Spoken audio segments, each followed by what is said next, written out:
Hi friends, welcome to Salem Padma சமையல்.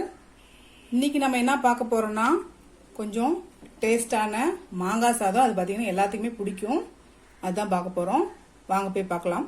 அதுக்கு முன்னாடி நம்ம சேனல் இப்போ தான் புதுசாக பார்க்குறீங்கன்னா சப்ஸ்கிரைப் பண்ணிக்கோங்க. பக்கத்துல இருக்கிற பெல் பட்டனையும் கிளிக் பண்ணிக்கோங்க.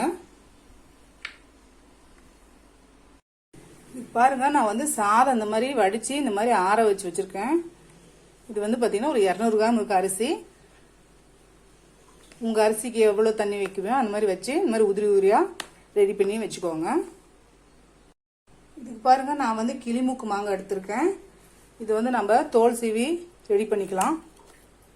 இந்த மேலே இருக்கிற காம்பு எடுத்துட்டு தோலை எடுத்துடலாம்.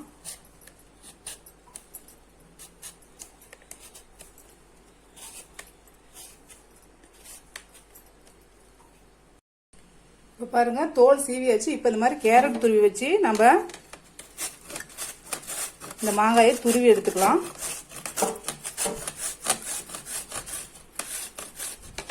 இந்த மாதிரி 2 மாங்காயும் துருவி எடுத்துக்கலாம். இப்போ கடாய் வச்சிருக்கேன். இதில் வந்து ஒரு 3 டேபிள் ஸ்பூன் அளவுக்கு நான் ஆயில் ஊத்துறேன்.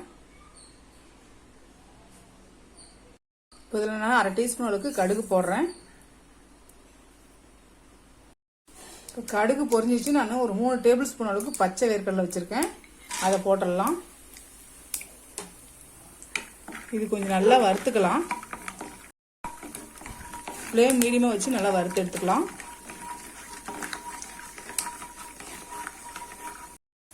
இப்போ பாருங்க, கடலை நல்லா வறுபட்டுருச்சு. இப்போ நான் இதில் 1 டேபிள் ஸ்பூன் கடலைப்பருப்பு வச்சிருக்கேன். அதை போட்டுடலாம். 1 டேபிள் ஸ்பூன் உளுத்தம்பருப்பு. இது கொஞ்சம் செவக்க வறுத்துக்கலாம். இதில் 1/2 டீஸ்பூன் அளவுக்கு சீரகம் வச்சிருக்கேன். அதை போட்டுடலாம்.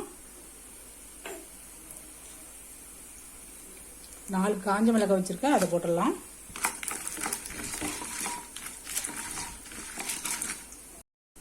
கால் டீஸ்பூன் பெருங்காய பொடி,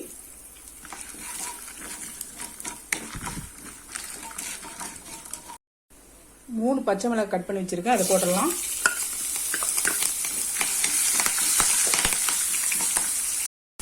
2 கொத்து கருவேப்பிலை, 1/4 டீஸ்பூன் அளவுக்கு மஞ்சள் பொடி வச்சிருக்கேன். அதை போட்டுடலாம்.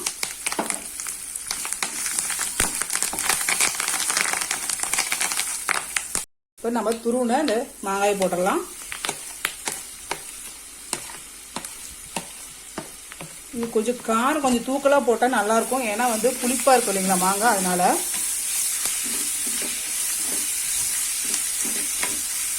ஒரு 1 நிமிஷம் வதக்கலாம். இப்போ நம்ம அந்த சாதத்தை போட்டுக்கலாம்.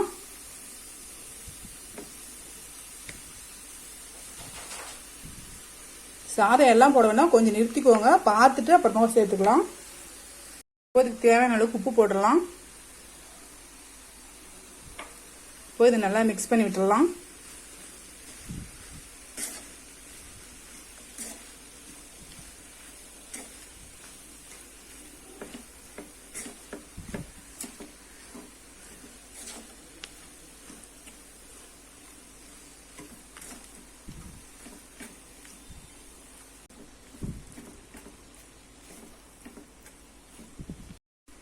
நான் இப்போ பாக்கி இருக்கிற சாதத்தையும் போட்டுறேன்.